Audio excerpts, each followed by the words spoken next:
Okay, so dito tayo sa part 3 of the tutorial of 18-story residential building. So, ETABS definition, grid lines, and story data. Okay. So, ang gagawin ko, open ko lang itong ETABS 2016. Tapos, ito yung i-input nating grid lines. So, grid line output natin ito. Grid line output. So, meron kang grid line dito, 1, 2, 3, up to 10. And grid line naman along y direction, A hanggang K. So, meron tayo ditong value, distances, 2 meters, 3.75, 3, 3.75, 2, 3.5, 4.5, 3.5, 4.5. Then, along y-axis naman is 2, 8.765, 8, 8, 6, 2, 8, 8, 8.765, and 2. Okay, yan yung i-input natin.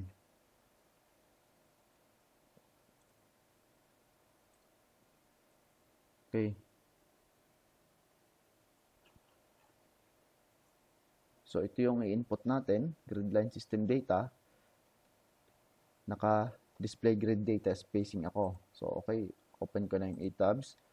Then, file, new model. Then, use built-in settings, metric. Then, ito ACI. So, in SCP 2015 is based from this ACI 318-14 M. I will say click OK. Then, grid only, click OK. Then, close ko ito. After closing that, so save ko muna. File, save. So, meron akong ginawa sa desktop na folder ito. Then, ETABS model. So, ito, revision 00. So, let's say, ito yung ipapangalan ko. Type ko lang to. Ayan. Tapos, or click ko yan. Replace ko lang siya. Yes. Okay, so this is from the blank page or blank ETABS model. Then, edit stories and grid systems. Then, punta muna ako sa grid systems. Then, ito, display grid data as spacing. So, ito yan. Sa manual. Okay, susundan lang yung manual. Next. So, sa manual, meron kang A. So, A to B is 2 meters. So, meron tayong kopyahin na lang natin to. Okay. 2, 8.765. 8.765. Next is 8, 8, 6. 8. So, add ka muna dito. Hanggang K. Yan. Okay. So, 8.765. Then, 886. 6. So, makikita mo yun dito. 886. Then, FS2, 88.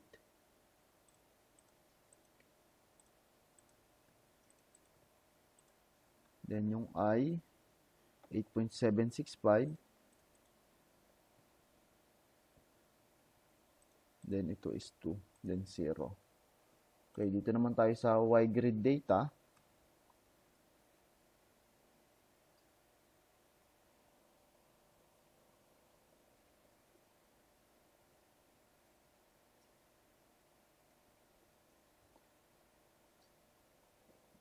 To 3.75.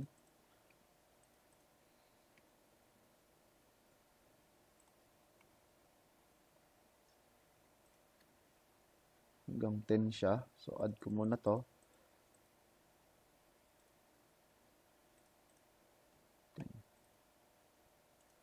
Okay. 2, 3.75. 3, 3.75.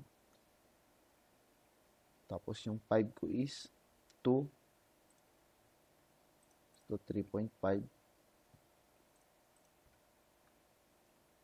7 is 4.5. And 3.5.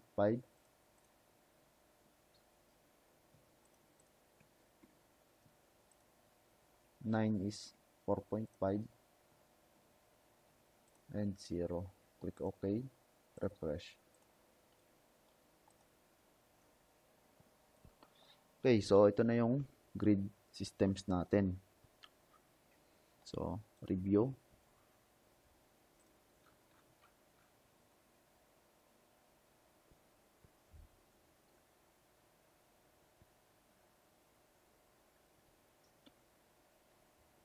Okay. Then ito yung Y grid data. 2, 375, 3, 2, 375, 3, 375, 2, 3.5, 4.5, 3.5, 4.5. Okay. So, save na natin to. Save. Next is, punta tayo sa modifying stored data. Modify, show stored data. So, ito naman yung i-input natin. So, dito ang practice ko is, ginagawa ko tong ground floor ko is laging naka-zero elevation. Ito. Yan. Kasi yung earthquake ko is from this hanggang dito. Yung earthquake na isi-set ko. Pero yung base shear mo, syempre, of course, nandito yung base shear mo. Ngayon, pag in-scale mo siya kasi dito sa ground floor, yung base shear mo dito is mag-i-equal na lang yun. So, kung anong base shear mo dito sa ground, yun na rin yung base shear mo dito. Kasi dito ako magsisimula sa ground floor. Okay?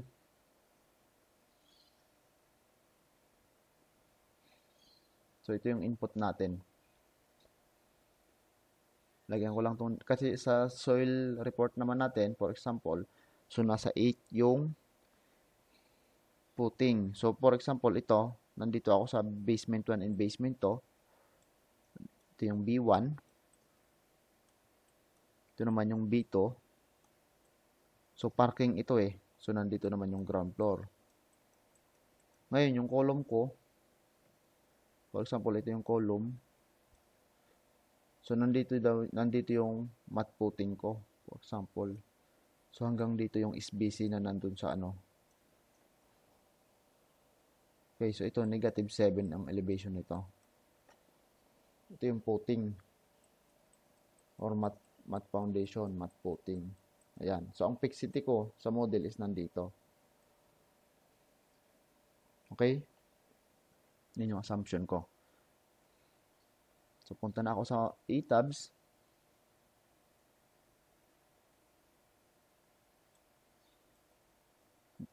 Edit. Okay. Modify.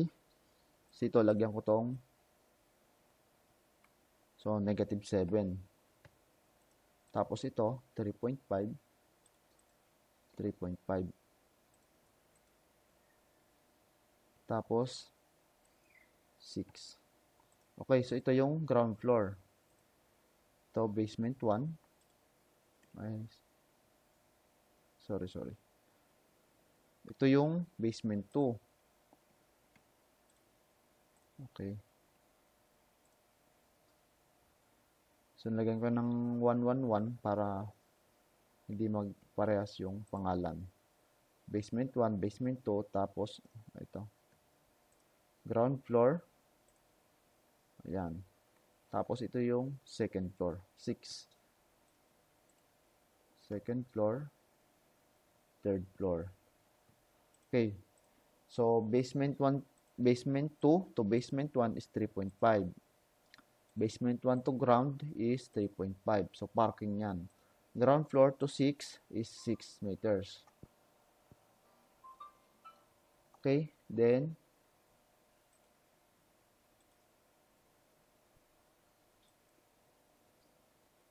second floor to third floor is 3.2. Then, balikan ko siya. So, nandito na tayo.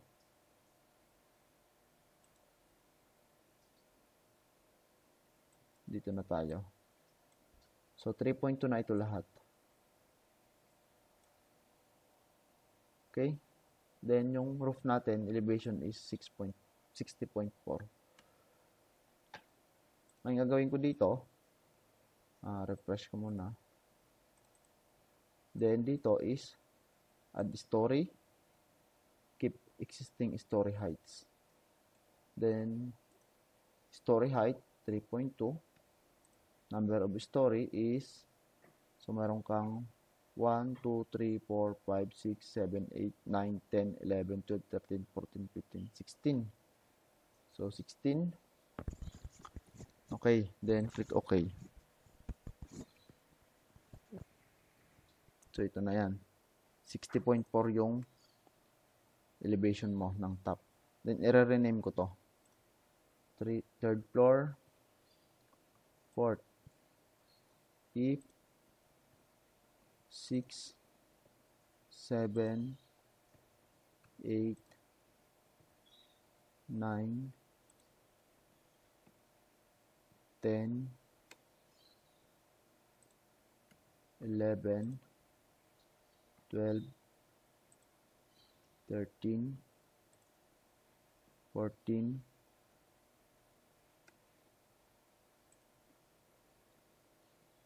15,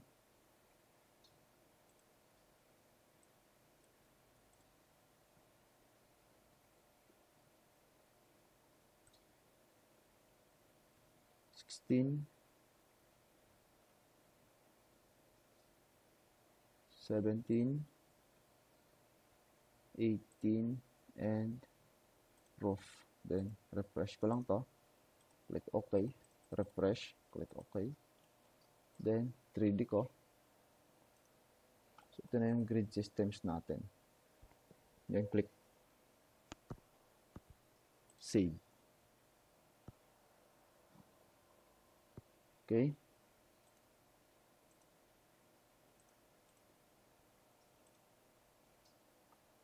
Next is material properties definition.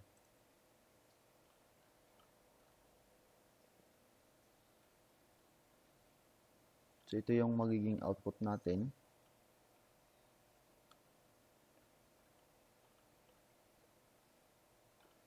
Okay, so define material properties tayo ng 8,000 PSI. Okay, so balik tayo sa ETABS. Define material properties, add United States, concrete. Then meron ka ditong, so let's say 6,000, pero 8,000 ang i-define natin. So click OK. So I should say this is 8. Ito, pinalitan ko lang itong pangalan na to. Katulad dito. Tapos ito naman is 23.54 or 9.81 times 2.4. But I want to use 24. Then ito, modulus of elasticity. This is 4,700 times square root of 8,000 divided by 145. Click ko lang yung tab. Then, ito yung value, 0.723. Tanggalin ko na to. Ayan. Ayan yung value. Okay? Next is, punta ako dito sa design property data. So, 8,000. So, ito naman is 8,000 divided by 145. Then, click ko lang yung tab. So, 55.17 megapascal.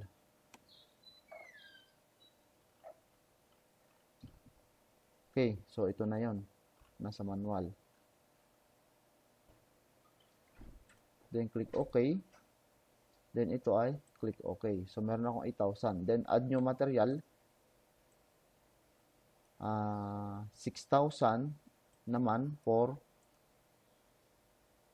beams and slab. So itong 8,000 na to for column and core wall.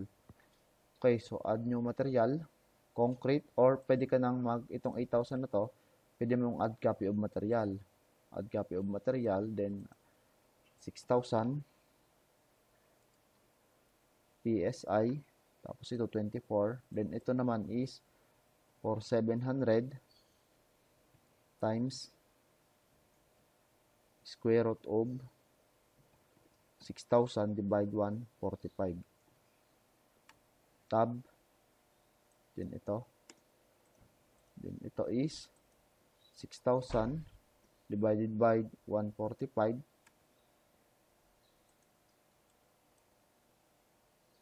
point, so 0.38.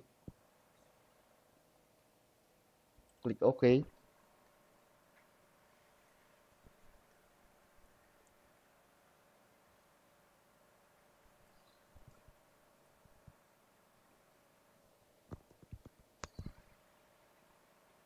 Okay, saglit na lang to.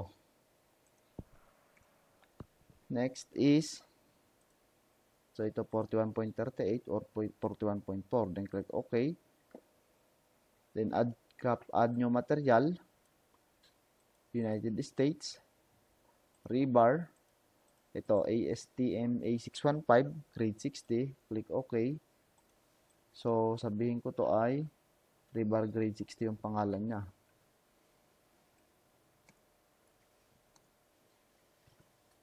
Then, ito is 76.9. So, or ito is 7845. So, equivalent sa 76.9. Then, ito is 200,000 megapascal. Then, dito is 414. Let's say 414. Then, ito. So, sabihin ko is 41 FY, 1.25 FY ito, times 1.25 FY. Okay, so yun yung value. Click OK, click OK. Then, rebar grade 40 naman tayo. So, i-add copy of material ko lang to. Add copy. Then, rebar grade 40. Then, dito is 40,000 divided by 145. So, gives you 275. Then, copy ko yan. Dito, times 1.25.